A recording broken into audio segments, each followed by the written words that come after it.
আচ্ছা দেখো, আমরা হচ্ছে সরল দোলন গতির সমীকরণ দেখছিলাম। সরল দোলন গতি থেকে বেগ, ত্বরণ, সরণের কিভাবে বের করব ইকুয়েশন গুলো দেখছিলাম।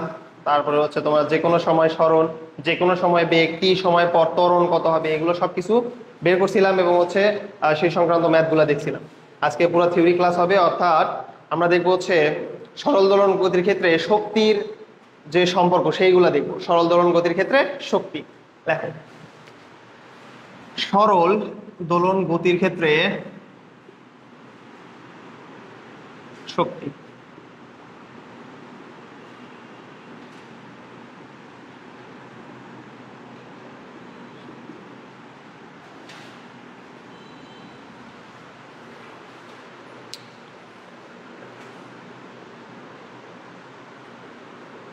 আমরা শক্তি বলতে তো দুইটা জিনিসকেই বোঝাই, তাই না? একটা হলো বিভব শক্তি আর একটা হলো গতি শক্তি। তাহলে আমরা প্রথমে বিভব শক্তি দেখব। সরল দোলন গতির ক্ষেত্রে বিভব শক্তি, বিভব শক্তি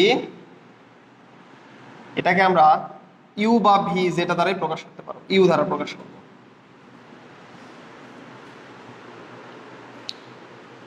চাইলে ভি দ্বারা প্রকাশ করতে পারবো, সমস্যা নেই।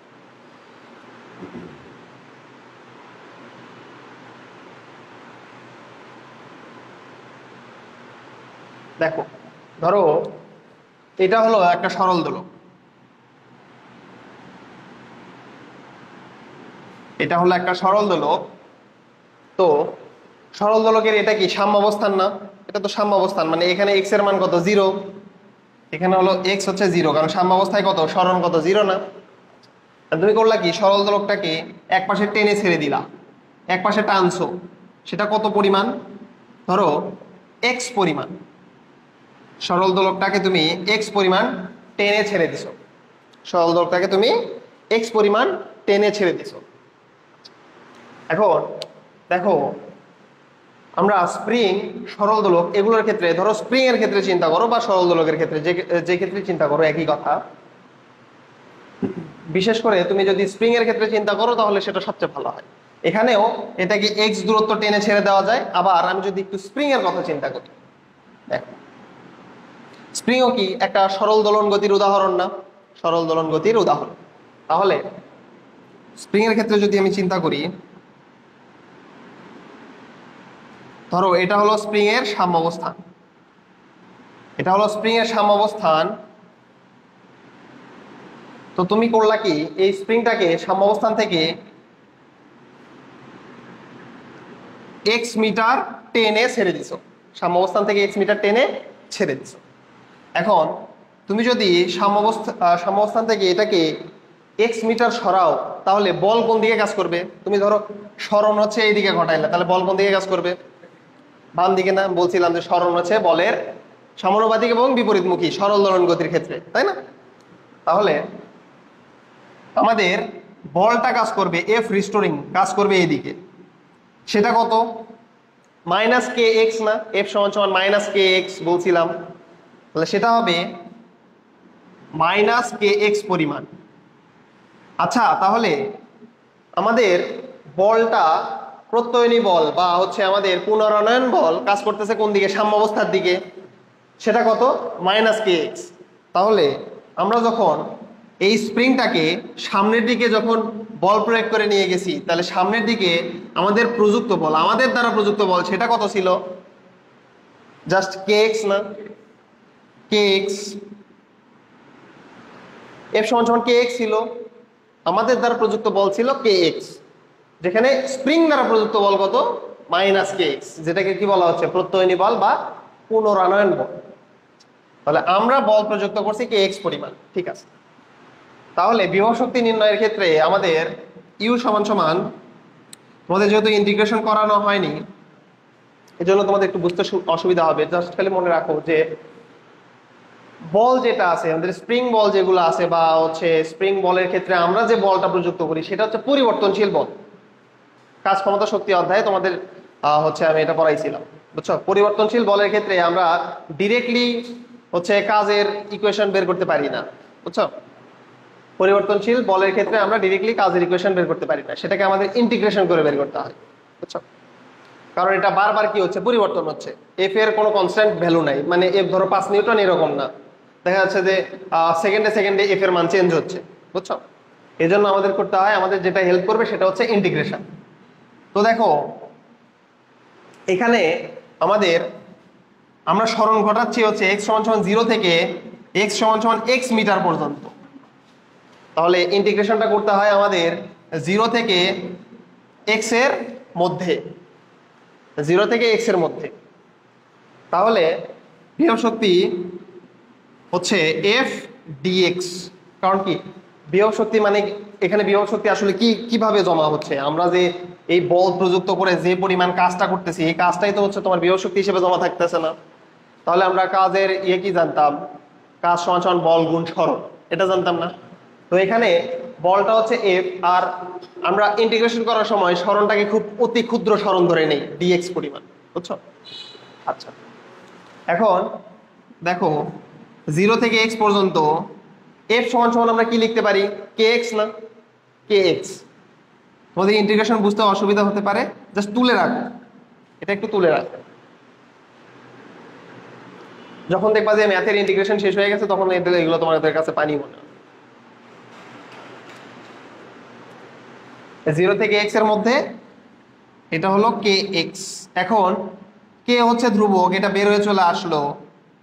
x কে ইন্টিগ্রেশন করলে সবসময় মনে রাখবা ইন্টিগ্রেশনের একটা সূত্র আছে, এটা সবসময় ব্যবহার তোমাদের জানা লাগবে। Integration of x to the power n dx, এটা সূত্র হচ্ছে x to the power n plus 1 divided by n plus 1 plus c। দেখো x টু দ্য পাওয়ার যদি 2 থাকতো তাহলে এর ইন্টিগ্রাল ফর্ম কি হবে, তাহলে বলো তো দেখি। x টু দ্য পাওয়ার 2 যদি থাকতো তাহলে এটা হবে x to the power 3 divided by 3। x to the power 4 কে তুমি যদি ইন্টিগ্রেশন করতে তাহলে এটা হবে x to the power 5 divided by 5। তাহলে এখানে তুমি x কে ইন্টিগ্রেশন করতেছো তাহলে কত আসবে, x to the power 2 divided by 2 না, মানে পাওয়ার 1 বাড়বে ওইটা দ্বারা ভাগ হয়ে যাবে, বুঝছো? যেখানে এই যে দেখো x to the power 4 power 1 বাড়লো, তার মানে x to the power 5 divided by ওইটা দ্বারা ভাগ হয়ে গেল 5। তাহলে এখানে আছে x এর পাওয়ার কত 1, তাহলে পাওয়ার 1 বাড়বে মানে কত হবে 2 হবে, এবং ওইটা দ্বারা ভাগ হয়ে যাবে, তাহলে হবে x square divided by 2। Integration of x মানে হলো x স্কয়ার ডিভাইডেড বাই 2। কতর ভিতরে ইন্টিগ্রেশন করতেছো, 0 থেকে x পর্যন্ত। তাহলে এটা লিমিট বসালেও এটাই থাকে, লিমিট তুমি যদি বসাও তাহলে এটা থাকে হাফ কে এক্স স্কয়ার, হাফ কে এক্স স্কয়ার থাকে, বুঝছো? তাহলে আমাদের বিভব শক্তির ইকুয়েশন হচ্ছে, সরল দোলন গতির ক্ষেত্রে বিভব শক্তির ইকুয়েশন হচ্ছে ইউ সমান সমান হাফ কে এক্স স্কয়ার। হ্যাঁ বলো।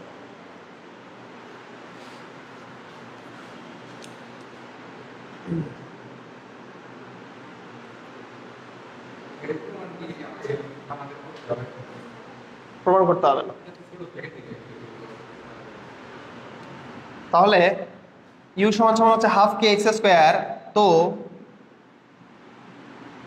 হাফ কে, দেখো তো এক্স সমান সমান আমরা কি জানতাম, এ sine omega t plus delta, এটা জানতাম না।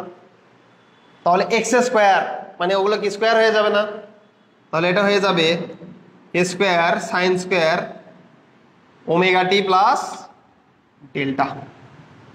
তাহলে আমাদের বিভব শক্তির ইকুয়েশন হচ্ছে ইউ সমান সমান হাফ কে এ square sine square omega t plus delta. এটা ইউ এর ইকুয়েশন হচ্ছে half k square sine square omega t plus delta, বুঝছো? এটা হলো আমাদের সরল দোলন গতির ক্ষেত্রে বিভব শক্তির ইকুয়েশন। সরল দোলন গতির ক্ষেত্রে বিভব শক্তির ইকুয়েশন, এই যে বিভব শক্তি।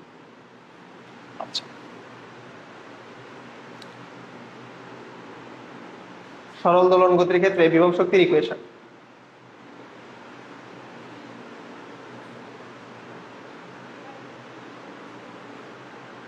দেখো এটা তোলা হয়েছে কিনা এ পর্যন্ত, তোলো, ফার্স্ট তোলো, তো ফার্স্ট তুলতে হবে। সরল দোলন গতির ক্ষেত্রে বিভব শক্তির ইকুয়েশন হচ্ছে half k square sine square omega t plus delta.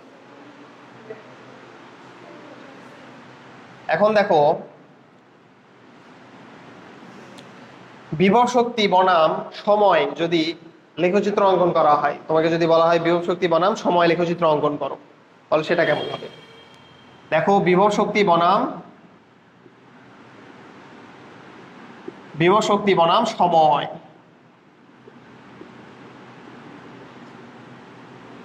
বিভব শক্তি বনাম সময় লেখচিত্র, এগুলো একটু তাড়াতাড়ি তুলে নাও। বিভব শক্তি বনাম সময় লেখচিত্র।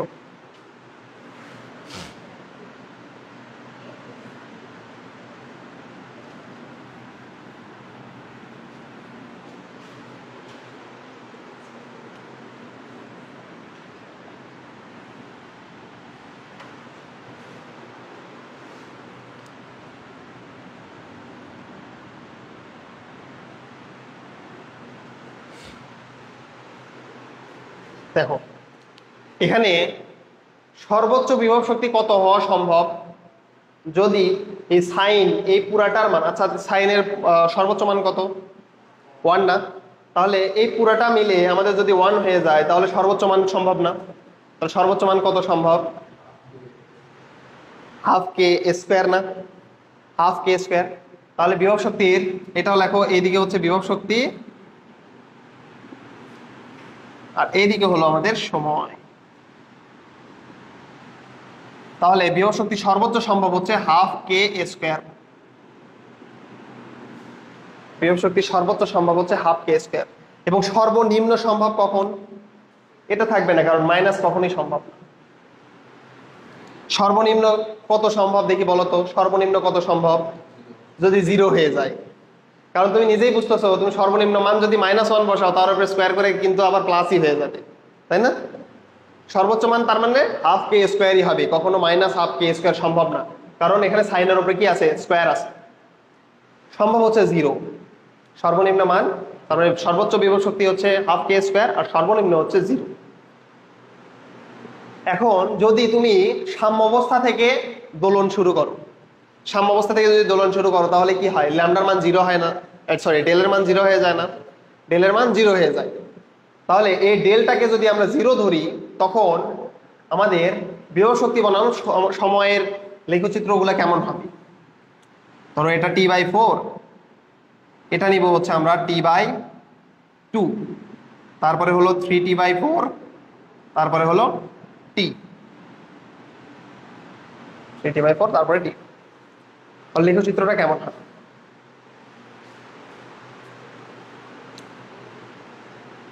এই ইকুয়েশন তুমি কি করবা? ডেল সমান সমান 0 ধরে, ডেল সমান সমান 0 ধরে তুমি টি এর মান প্রথমে 0 বসাও। টি সমান সমান 0 বসালে একবারে ডিরেক্ট বের করবো ইউ এর মান কত দেখি বলো। টি সমান তুমি যদি 0 বসাও তাহলে 0-র সাথে ওমেগা গুণ হয়ে গেল, তাহলে পুরাটাই 0 হয়ে যাবে না? ডেলের মানও তো 0 বসাই নিছো, ডেল সবসময় 0 ধরে নিবা, তাহলে পুরাটাই কিন্তু 0 হয়ে গেল। তাহলে সাইন 0-র মান কত? 0। তাহলে পুরাটার মান কত হয়ে গেল? 0 না? তার মানে টি যখন 0 সেকেন্ড তখন বিভব শক্তির মান হলো 0। এখন টি যখন দেখো ইউ সমান সমান আমরা জানি half k square sine square omega টি, কারণ তুমি ডেলটাকে কত ধরে নিছো? 0 ধরে নিছো। তাহলে টি যখন হবে, টি সময় টি যখন তোমার T/4 হবে তখন ইউ এর মান কত আসবে? Half k square sine square ওমেগার মান হলো টোয়াইস পাই বাই টি। এই টি এর মান কত? T/4 না? T/4। তাহলে দেখো টি টি কাটলো, এই যে 2 এটা কাটে, তাহলে π/2 আসতেছে না? আমাকে বলো তো সাইন π/2 এর মান কত? 1। তাহলে ইউ এর মান কত আসবে? Half k square. ইউ এর মান আসবে এই যে এখানে হাফ কে স্কোয়ার। আবার T/2 যদি তুমি করো তাইলে পাবা 0, আবার 3T/4 করলে তুমি পাবা হচ্ছে হাফ কে স্কোয়ার, টি করলে তুমি পাবা 0। তাহলে দেখো গ্রাফটা কেমন গ্রাফ, এই যে এখানে উঠতেছে,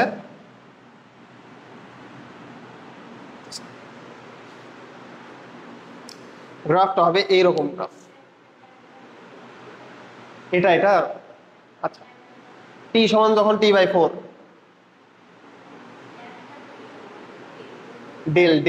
ডেলের মানটা 0 ধরে নিছি, বুঝছো? এই হচ্ছে আমাদের বিভব শক্তি নির্ণয় করতেছি ডেলের মানটা 0 ধরে, অর্থাৎ আদি দশা 0 ধরে। আদি দশা 0 ধরা মানে হলো গতিটা শুরু করা হচ্ছে সাম্যাবস্থান থেকে, বুঝছো?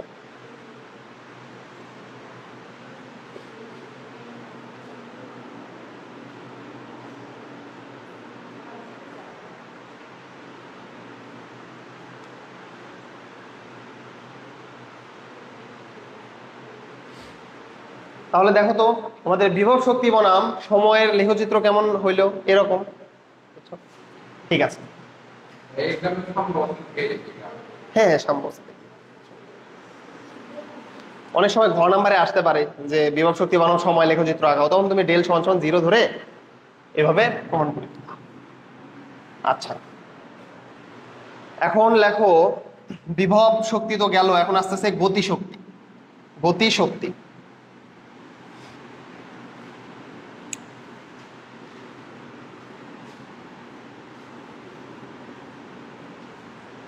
গতিশক্তি।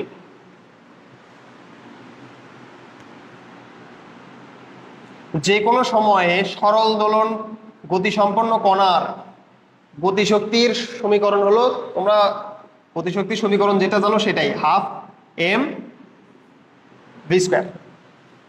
হাফ এম ভি স্কয়ার কে দ্বারা প্রকাশ করা হবে? Kinetic energy, half m v square. তাহলে হাফ এম, আমরা সরল দোলন গতির ক্ষেত্রে ভি সমান সমান কি জানতাম? সরল দোলন গতির ক্ষেত্রে ভি সমান সমান a omega cos omega t plus delta, না? A omega cos omega t plus delta, বুঝছো? ভি সমান সমান হলো a omega cos omega t plus delta. তাহলে ভি স্কয়ার করলে এটা চলে আসবে a square omega square cos square omega t plus delta. কেন? কারণ ভি সমান সমান a omega cos omega t plus delta. সরল দোলন গতির ক্ষেত্রে এটা হচ্ছে বেগের সমীকরণ। এখন হাফ, দেখো আমরা যখন সরল দোলন গতির ক্ষেত্রে ডিফারেনশিয়াল ইকুয়েশন সলভ করছিলাম, তখন মনে করে দেখো ওমেগা স্কয়ার সমান সমান কে বাই এম ধরছিলাম। ওমেগা স্কয়ার সমান সমান কে বাই এম ধরছিলাম না? তাহলে কে কে কি লেখা যায় দেখো তো, এম ওমেগা স্কয়ার লেখা যায় না? ওমেগা স্কয়ার ছিল কে বাই এম, এগুলো তো সব সরল দোলন গতিরই সমীকরণ। তাহলে কে আসবে হচ্ছে এম ওমেগা স্কয়ার। তাহলে দেখো তো এই যে এম ওমেগা স্কয়ার, এইটার পরিবর্তে আমরা কি লিখতে পারি? কে লিখতে পারি না? তাহলে half k square cos square omega t plus delta. Half k square omega cos square omega t plus delta. এটা হলো তোমার সরল দোলন গতির ক্ষেত্রে গতিশক্তির ইকুয়েশন। সরল দোলন গতির ক্ষেত্রে গতিশক্তির ইকুয়েশন। তোমাকে যদি বলা হয় গতিশক্তি বনাম সময় লেখচিত্র অঙ্কন করতে, তাহলে কি করবা? তাহলে একদিকে থাকবে সময়, আরেকদিকে থাকবে গতিশক্তি।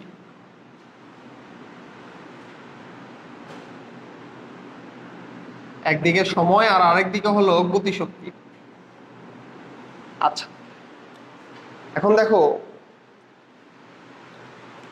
তুমি মানটা বসাতে শুরু করো। প্রথমে হলো টি সমান সমান তুমি বসাবা 0, তারপরে t/4, সবগুলো কিন্তু সেম। তারপরে তুমি বসাবা t/2, তারপরে 3t/4, তারপরে তুমি বসাবা টি। এটা কত? t/2। ভালোভাবে লিখতে পারো, এটা হলো t/2 সমান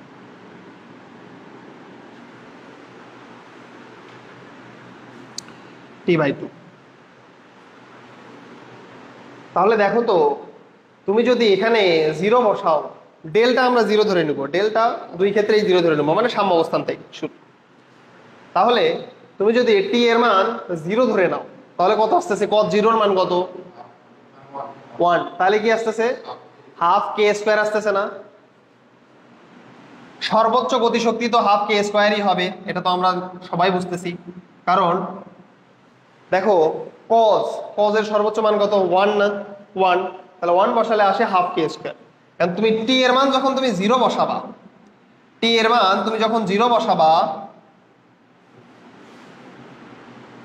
টি এর মান তুমি যখন 0 বসাবা, তখন দেখো তোমার গতিশক্তির মান আসতেছে হাফ কে স্কোয়ার। তার মানে এই যে 0, এই 0-র জন্য তোমার গতিশক্তি হলো হাফ কে স্কোয়ার। এখন তুমি যখন টি এর মান t/4 বসাবা, t/4 বসানো মানে t সমান সমান t/4 হলে কে সমান সমান আসবে half k square cos square, omega মানে হচ্ছে টোয়াইস পাই/টি, আর এটা মানে হলো t/4। তাহলে দেখো টি টি কাটে, এই যে 2 কাটে, মানে পাই/2। কস পাই/2 এর মান কত, 0 না, 0। তাহলে t/4 এর জন্য তোমার গতিশক্তি আসবে 0, এখানে আসবে। t/2 এর জন্য আবার গতিশক্তি আসবে সর্বোচ্চ, t/2 এর জন্য গতিশক্তি আসবে সর্বোচ্চ, আবার 3t/4 এর জন্য আসবে 0, টি এর জন্য আসবে সর্বোচ্চ। বুঝছো? তাহলে দেখো আমাদের ইকুয়েশনটা কেমন আসবে, এই যে, তারপরে এখান থেকে এটা উঠে গেল, তারপরে এখান থেকে এইভাবে নেমে যাবে, দেন এইভাবে উঠে যাবে।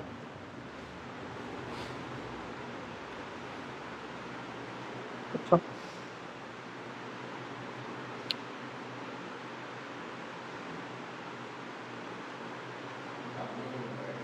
হুম,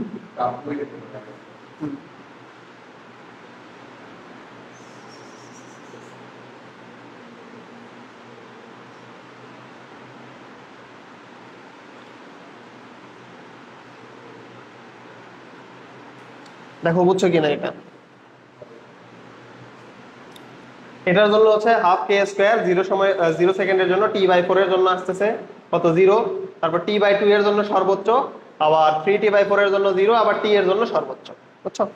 এইভাবে আমাদের গ্রাফটা চলতে থাকবে। তাহলে এটা ছিল হচ্ছে তোমার গতিশক্তি বনাম সময় গ্রাফ। এখন ধরো তোমাকে একই সাথে বলতেছে গতিশক্তি এবং বিভব শক্তি গ্রাফ দেখাইতে, পারবা না? একই তো কথা, কিভাবে করবা? একই গ্রাফের ভিতরে যদি হয় তখন দেখো,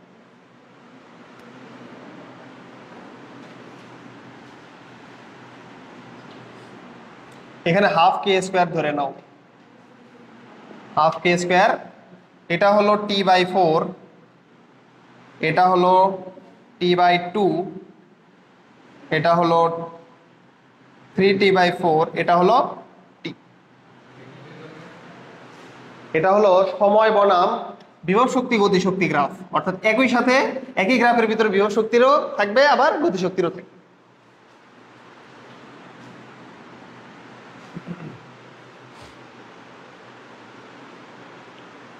তাহলে দেখো আমরা গতিশক্তির জন্য কেমন পাইছিলাম, এটা হলো গতিশক্তির জন্য, গতিশক্তির জন্য উপর থেকে নামবে, আবার t/2 তে কি সর্বোচ্চ থাকবে, এটা t/2, আবার t তে থাকবে সর্বোচ্চ। এটা হচ্ছে গতিশক্তির জন্য, গতিশক্তির জন্য এইভাবে উঠবে। আবার 3t/4 এর জন্য কত থাকবে, 0 থাকবে, আবার টি এর জন্য সর্বোচ্চ থাকবে। এটা হচ্ছে কিসের জন্য, এটা হলো গতিশক্তির জন্য, এটা লিখবা গতিশক্তি। এটা ছিল গতিশক্তির গ্রাফ। আর বিভব শক্তির গ্রাফ দেখো, বিভব শক্তির গ্রাফ 0 থেকে শুরু হয়, আর 0 সেকেন্ডে বিভব শক্তি আমাদের কত থাকে, 0। তারপরে t/4, t/4 এ আমাদের কত থাকে বিভব শক্তি, সর্বোচ্চ না, t/4 এ কিন্তু বিভব শক্তি ছিল সর্বোচ্চ, তাই কিনা? তাহলে t/4 এইটা, এখানে বিভব শক্তি থাকবে সর্বোচ্চ, এইভাবে উঠে যাবে। বুঝছো? আবার t/2 তে ছিল 0, t/2 তে ছিল 0, t/2 এ আবার 0 তে চলে আসবে। আবার 3t/4 এ ছিল সর্বোচ্চ, 3t/4 এর জন্য এই যে এখান থেকে এইভাবে উঠে যাবে। আবার টি তে ছিল 0। গ্রাফ দেখছো? এটা হলো কি, এটা হচ্ছে আমাদের বিভব শক্তি গ্রাফ। একত্রে বিভব শক্তি প্লাস গতিশক্তি গ্রাফ। বুঝছো? তুমি একটাকে ডট ডট দ্বারাও প্রকাশ করতে পারো। ধরো তুমি হচ্ছে বিভব শক্তি গ্রাফকে এইভাবে ডট ডট দ্বারা প্রকাশ করলা।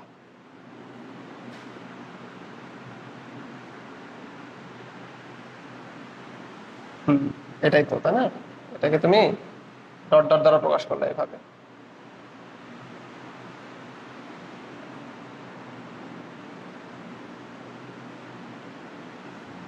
আচ্ছা, চাইলে এভাবে ডট ডট দ্বারা প্রকাশ করতে পারো। তাহলে এটা ছিল হচ্ছে আমাদের বিভব শক্তি বনাম গতিশক্তি গ্রাফ। ঠিক আছে। আচ্ছা, এখন দেখো আমাদের বিভব শক্তি বনাম গতিশক্তি গ্রাফ এটা একসাথে যখন দিলাম, তারপরে আমাদের আসতেছে সরল দোলন গতির ক্ষেত্রে আমরা যদি যান্ত্রিক শক্তি নির্ণয় করতে চাই, যান্ত্রিক শক্তি নির্ণয় সূত্র কি হবে? দেখো, যান্ত্রিক শক্তি সরল দোলন গতির ক্ষেত্রে যান্ত্রিক শক্তি, সরল দোলন গতির যান্ত্রিক শক্তি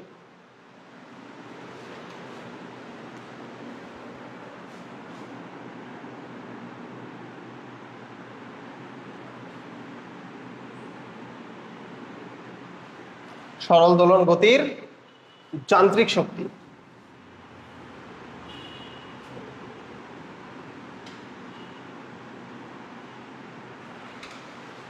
সরল দোলন গতির যান্ত্রিক শক্তি।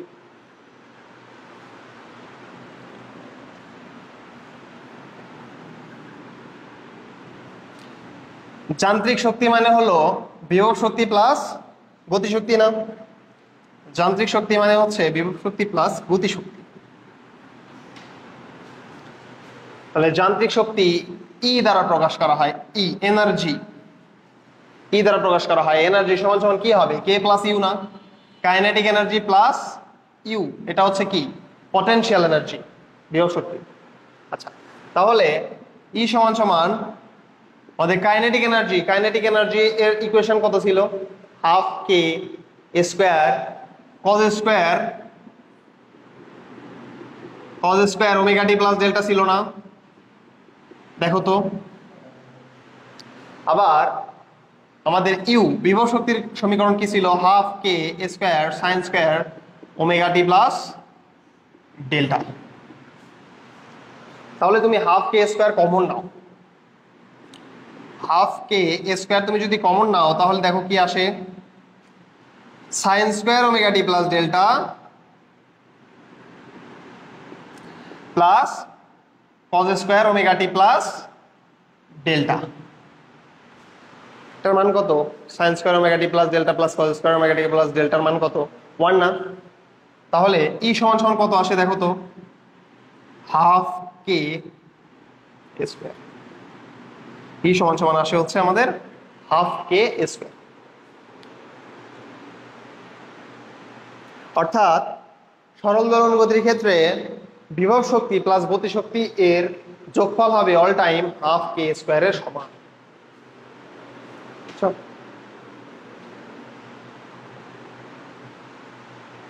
হাফ কে স্কোয়ারের সমান।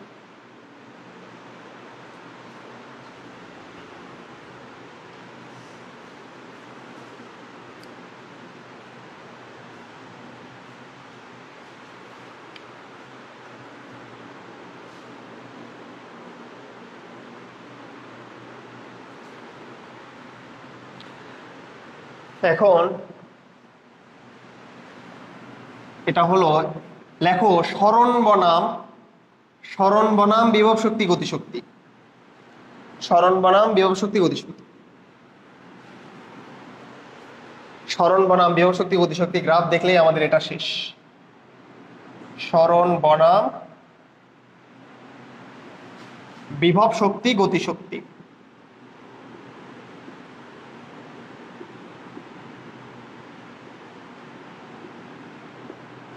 গ্রাফ।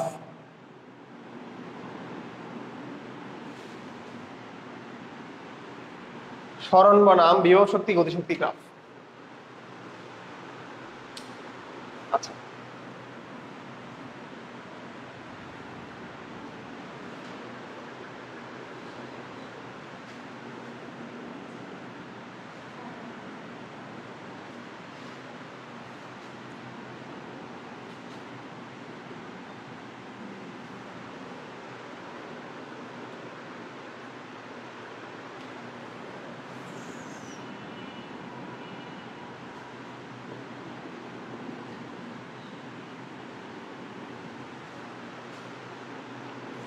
দেখো আমাদের মোট শক্তি হাফ কে স্কোয়ার উপরে, এটা কত হাফ কে স্কোয়ার, যেটা কিনা সর্বোচ্চ শক্তি, হাফ কে স্কোয়ার সর্বোচ্চ শক্তি। আমরা এই অক্ষ বরাবর অয় অক্ষ বরাবর ধরে নিছি মোট শক্তি, মোট শক্তি যে এইটা, এই দাগটা হচ্ছে মোট শক্তির দাগ, আচ্ছা মোট শক্তি হাফ কে স্কয়ার। দেখো এটা হলো সাম্যাবস্থান, সাম্যাবস্থান অর্থাৎ জিরো অবস্থান। তো আমরা দেখো যখন বিভব শক্তির ইকুয়েশন পড়ছিলাম, সেই বিভব শক্তির ইকুয়েশনে আমরা বিভব শক্তির ইকুয়েশনটা দেখছিলাম কত, half k square sine square omega t plus delta, sine square omega t plus delta. আচ্ছা দেখো যখন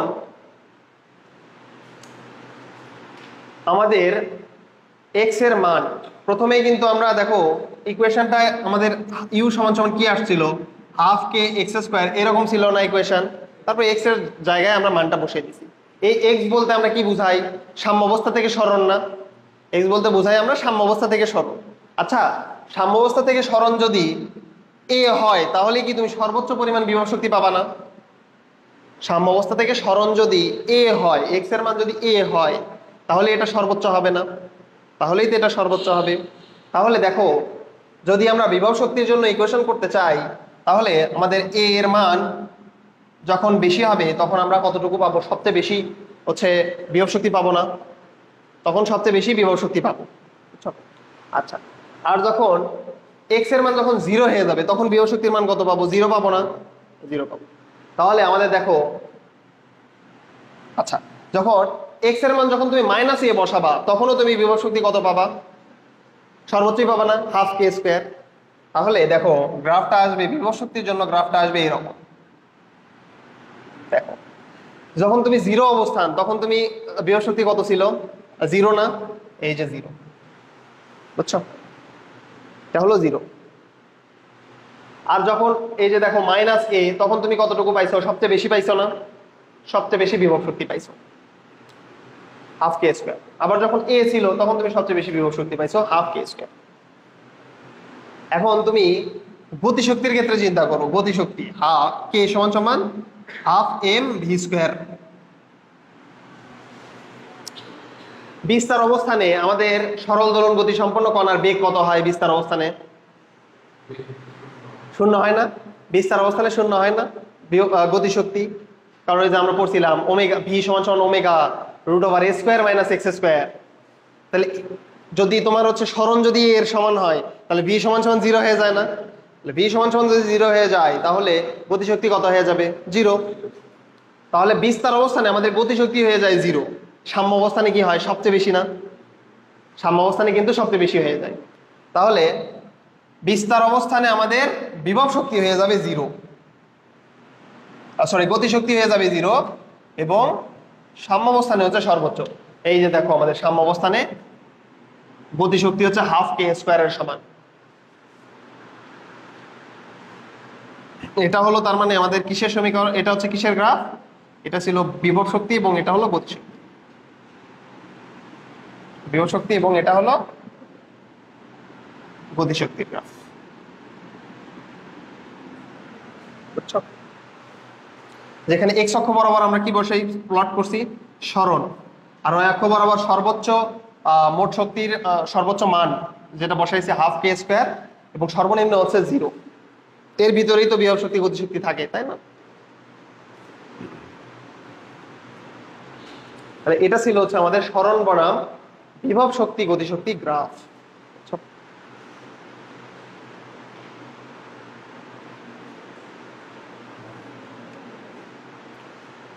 ঠিক আছে, এখন আমাদের এই পার্টটুকু শেষ। এখন আমাদের সরল দোলন গতির ব্যবহারিক প্রয়োগ, সরল দোলন গতি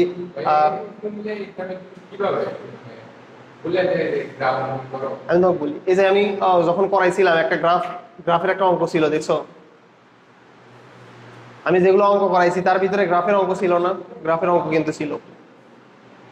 গতি সমীকরণ চাবে, তারপরে হচ্ছে তোমার ধরো বিভব শক্তি বনাম সরণ, বিভব শক্তি বনাম গতিশক্তি, এগুলো গ্রাফ চাইতে পারে, বুঝছো? তো এই জন্য তোমাদের কি করতে হবে, এই গ্রাফগুলো সম্পর্কে জানা থাকা লাগবে। আচ্ছা, এখন